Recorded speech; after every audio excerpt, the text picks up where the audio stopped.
Sejam todos bem-vindos e vamos então a mais um estudo bíblico. Como saber quando Deus está provando a minha fé? Nesse vídeo aqui vamos diferenciar provação, tentação e consequência dos pecados, dos seus erros. O sofrimento humano é uma coisa que atinge tanto os que servem a Deus, quanto também aqueles que vivem no pecado. Mas existe diferença entre o sofrimento dos justos e o sofrimento dos ímpios. Tanto o sofrimento de justo quanto o sofrimento dos injustos, muitas vezes os seus sofrimentos são consequência dos seus erros. Vemos que homens de Deus do passado, lá nos tempos bíblicos, alguns deles, o seu sofrimento foi consequência dos seus erros.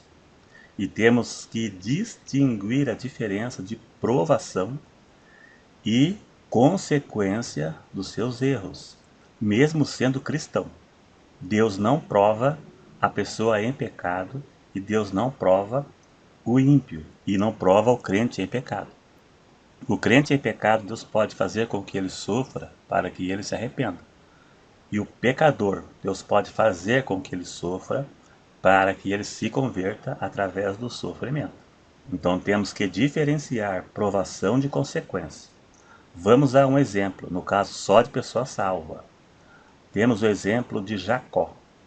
Parte do seu sofrimento foi consequência de seus erros e suas ambições de conseguir coisas de forma fraudulenta. Jacó disse a Faraó: meus dias foram poucos e maus.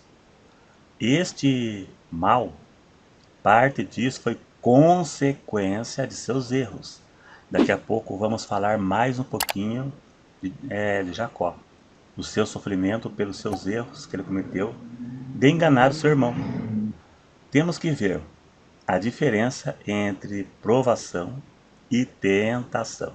Lembre que eu disse no começo do vídeo: provação, tentação e consequência dos erros. Então agora vamos diferenciar provação e tentação. Deus prova, mas não tenta. Deus nunca tentou a ninguém, porque Deus não pode induzir ninguém ao pecado. E a tentação induz a pessoa ao pecado. A tentação, ela provém da nossa natureza, parte da nossa natureza. A tentação, ela parte da nossa natureza pecaminosa. E se não for resistido, leva ao pecado.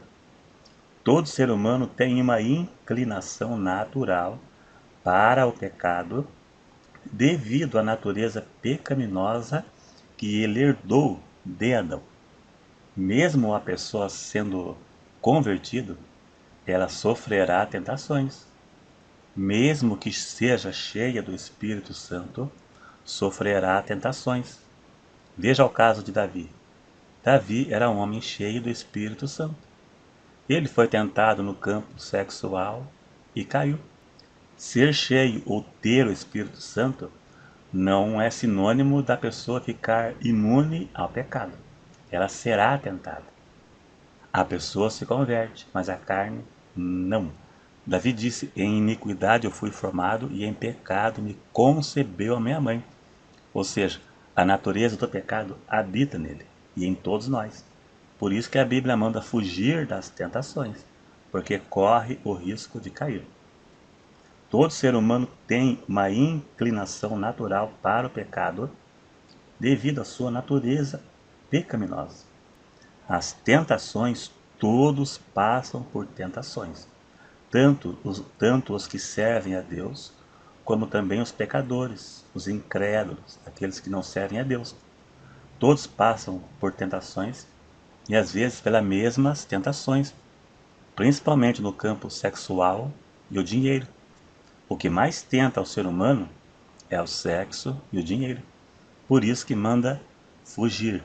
A Bíblia manda repetidas vezes fugir das tentações para não correr o risco de cair. O diabo, a Bíblia manda enfrentar.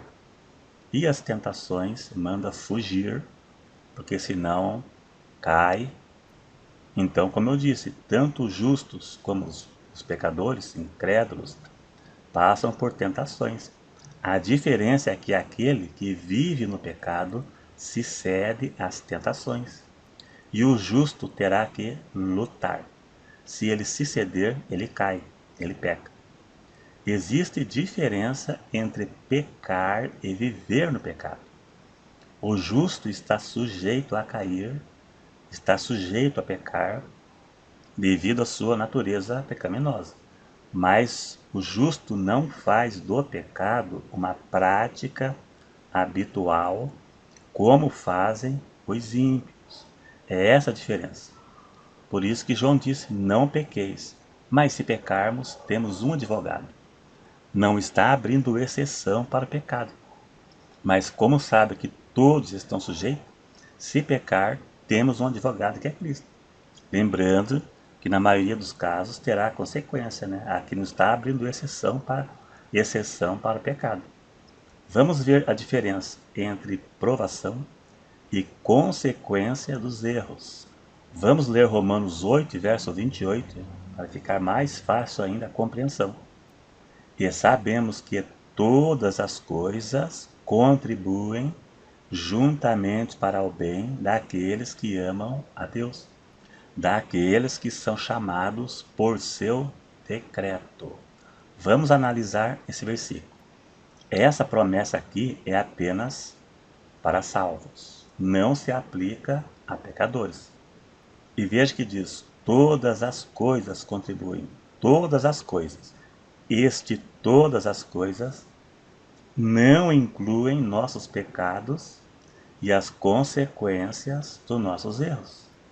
Alguns de nosso sofrimento pode ser as consequências dos nossos erros e não uma aprovação, como decisões mal tomadas que levam a consequências, nossas escolhas erradas, casamento mal feito com a pessoa errada, se ceder às tentações. Por exemplo, como fez Sansão. Sansão ele se cedeu à tentação e o sofrimento de Sansão foi as consequências dos seus erros.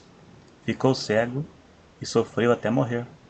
Se Sansão não tivesse morrido, ele iria ficar cego para o resto de sua vida. Ele ia carregar a consequência para toda a sua vida. Isso não foi provação, isso foi consequência. Davi também sofreu as consequências de seu adultério, não ficou barato. Ele pagou, Deus o perdoou, mas ele pagou o preço. Da mesma forma que Sansão. Sansão, Deus o perdoou, mas ele pagou o preço do seu erro. E Jacó nem se fala. Eu acho que esse é o campeão de errar, né? Jacó sofreu as consequências de ter enganado seu irmão Esaú com o auxílio de sua mãe. Os dois sofreram as consequências. Como consequência, Jacó teve que fugir de Esaú para não morrer. E Jacó e sua mãe nunca mais se viram. E Jacó não desfrutou de sua herança. E Jacó foi enganado pelo seu sogro, para que Jacó sentisse na pele o que Esaú sentiu quando foi enganado pelo seu irmão. Jacó sentiu na pele o gosto amargo que seu irmão Esaú sentiu quando foi enganado. Dependendo da situação, ou a pessoa crê em Deus, ou ela abandona. Não que seja uma escolha que deve ser feita, mas depende do caso, tem gente que pensa em largar da igreja. Muitas pessoas já caíram nessa situação. Temos o exemplo do caso de Jó. Jó caiu na pior desgraça que uma pessoa poderia cair. Além da doença, perdeu tudo, seus bens e sua família. Até sua mulher o sugeriu que abandonasse a Deus e morresse. Mas ele não fez isso. Ele creu em Deus mesmo assim. Jó foi provação. Não foi consequência de nada.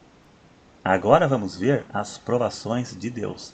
Somente na vida do salvo, porque Deus não prova crente em pecado e não prova ímpio, incrédulo.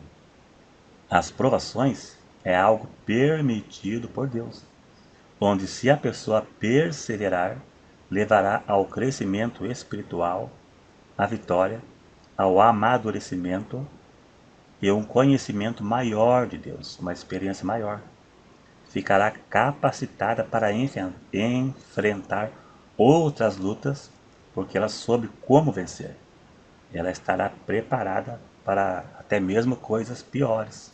Veja o caso de Davi. Agora há pouco falamos de Davi como consequência de seus erros, mas Davi também passou por provas. Vamos ver. Quando Davi foi ungido rei de Israel por Samuel, ele teve que ficar, me parece que é 20 anos fugindo de Saul. Se não for 20 anos, eu vou colocar na tela para que você veja o tempo exato, que eu não me lembro mais, mas eu acho que foi 20 anos. Então ele ficou pelo menos 20 anos fugindo de Saul para depois conquistar o trono. Se ele tivesse desistido, não seria rei.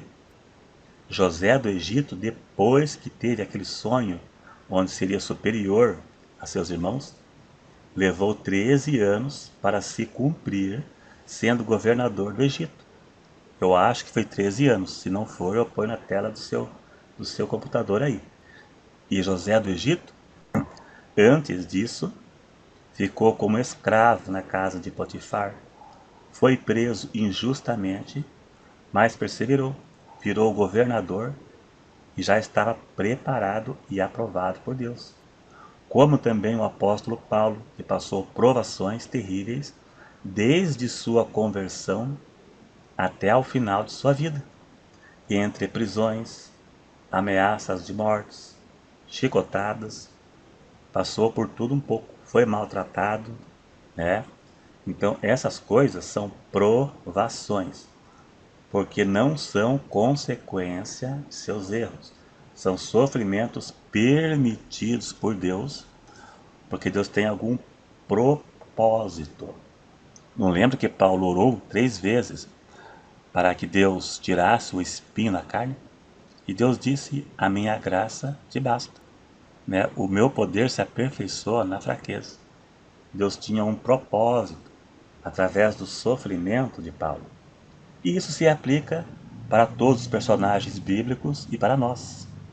Quando a pessoa tem comunhão com Deus, é sinal, se Deus permitiu a luta, é porque Deus tem um propósito em cima disso aí. Então cada pessoa deve fazer um exame de si própria para ver se seu sofrimento não são as consequências de seus erros. Mas também não significa que Deus não possa dar a vitória para alguém que errou. Né? Todos estão sujeitos a errar. Embora às vezes a pagar o preço, mas Deus perdoa a mesma coisa. Não sendo consequências de seus erros, algo que você causou, se você tem comunhão com Deus, isso pode ser uma prova. Deus não prova a pessoa em pecado. O que ele pode fazer é permitir o sofrimento para que a pessoa se chegue a Deus, se arrependa pelo sofrimento. Da mesma forma dos incrédulos. Deus pode permitir sofrimento para que ele se chegue a Deus pelo sofrimento. Mas a provação em si é somente para pessoas que têm comunhão com Deus. Então cada um deve avaliar a tua situação quando está passando por momentos ruins. É só isso. Se gostou, dá um joinha para ajudar a divulgar o vídeo. Se você não é inscrito, se inscreva para ajudar a divulgar o canal. E até o próximo.